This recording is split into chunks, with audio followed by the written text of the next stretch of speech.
is Trisha, and today I am going with one of your guys' great ideas, and it is what to do when you need to travel or leave your reptiles for some time and not be home with them. So it is perfect timing because I am leaving next Friday and I will be gone until Tuesday.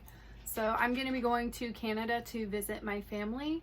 And I've done this a couple of times, and for me it's very simple because I live with my boyfriend. He is not really a reptile person. He definitely thinks they're really cool and beautiful. He doesn't like touching any of the snakes, and he just kind of like watches them from afar. He likes seeing them do things here and there, but like he doesn't really help take care of them ever. So yeah, I kind of have to like teach him how to do things over time. He like knows what to do at this point, so I feel comfortable leaving him with my animals, and he knows the system. He knows like which animals to mist and all that stuff, and like the lighting. So I feel like he had really good training a couple years ago when I had my surgery that like really helped him like get in the groove of things, and really things haven't changed much since then, other than now I have a Braxis for the first time, so he's gonna have to like feed him every single day because he's a lizard that eats every single day. But yeah, it'll be pretty basic. I wanted to give you guys some like tips and go over like things that you can do if you're going on vacation and you don't know what to do with your reptiles. So the first thing I'm going to go over is what to do if you're going to be having somebody else watch your animals. So for me, I am a person that does not go on schedules whatsoever, not with cleaning, not with feeding. Like I kind of just know like who ate when last and like when they need their next meal and when I'm going to do it. But like if you're expecting someone to watch your animals, they're not going to have a clue. They're not going to know what the schedule should be, when they should be doing those things. So it's important to write all of that down.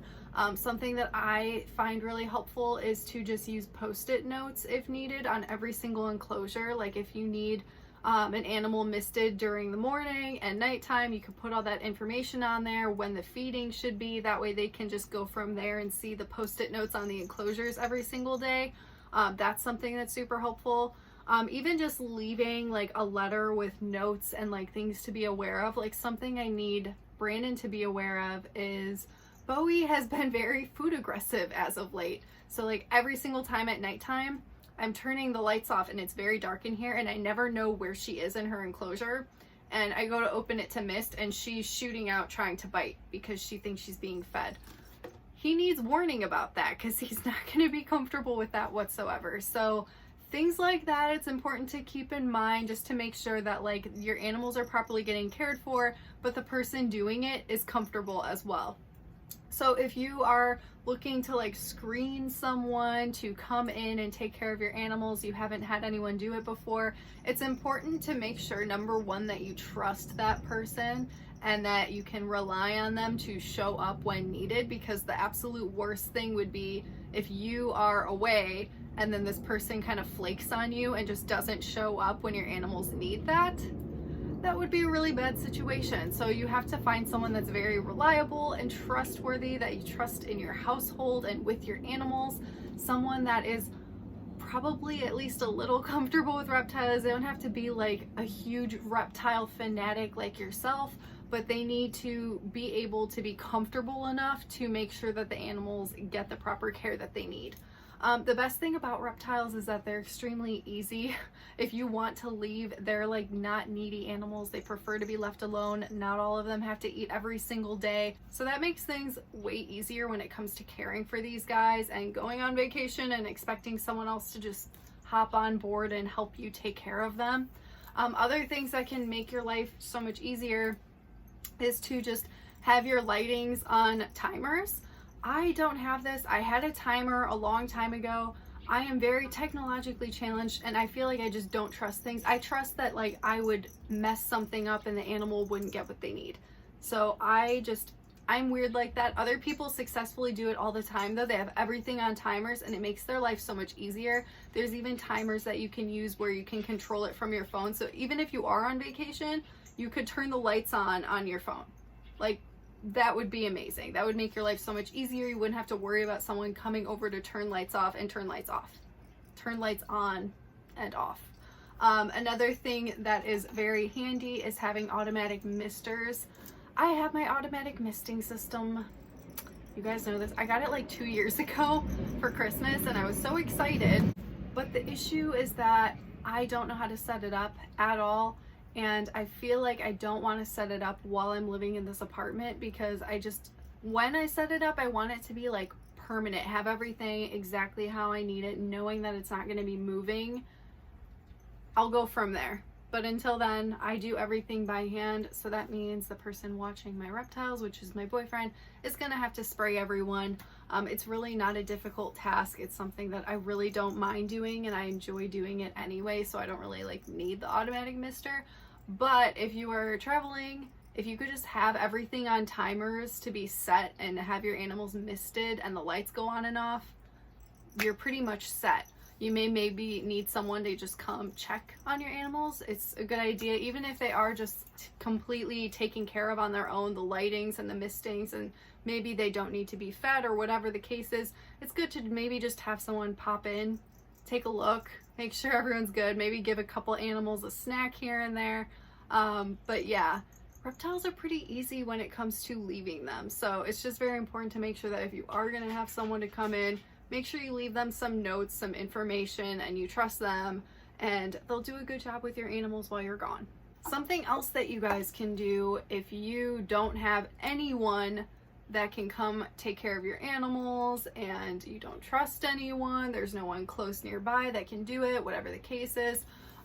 If you don't have a whole zoo of reptiles like I do, you can just bring your animal to boarding.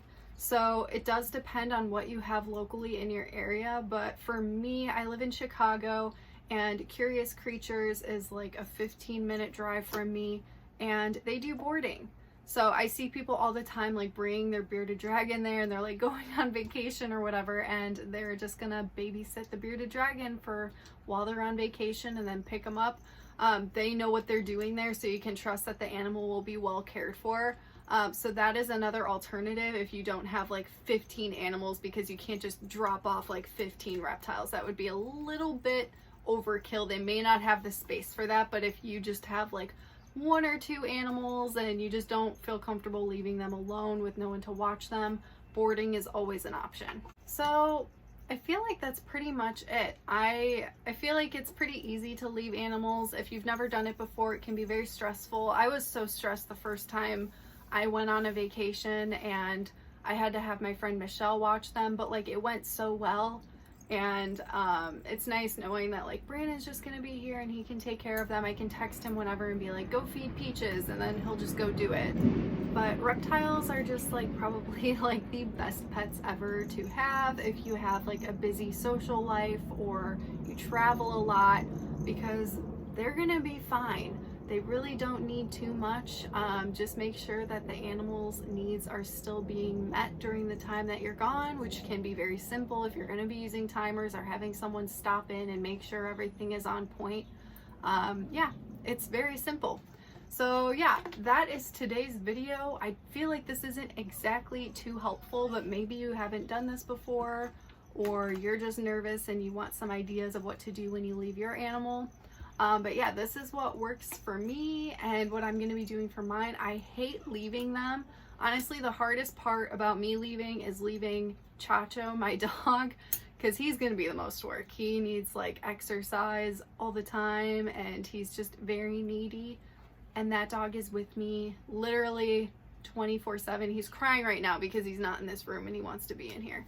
Like, he is like at my hip, so it's going to be really sad to leave him for a few days because he's going to be alone at home for a couple days, and kind of stressed about that because I know he's going to be sad. But the good thing is reptiles aren't going to be sad that you're gone. They're going to be like, whatever, life goes on. They will not be missing you too much.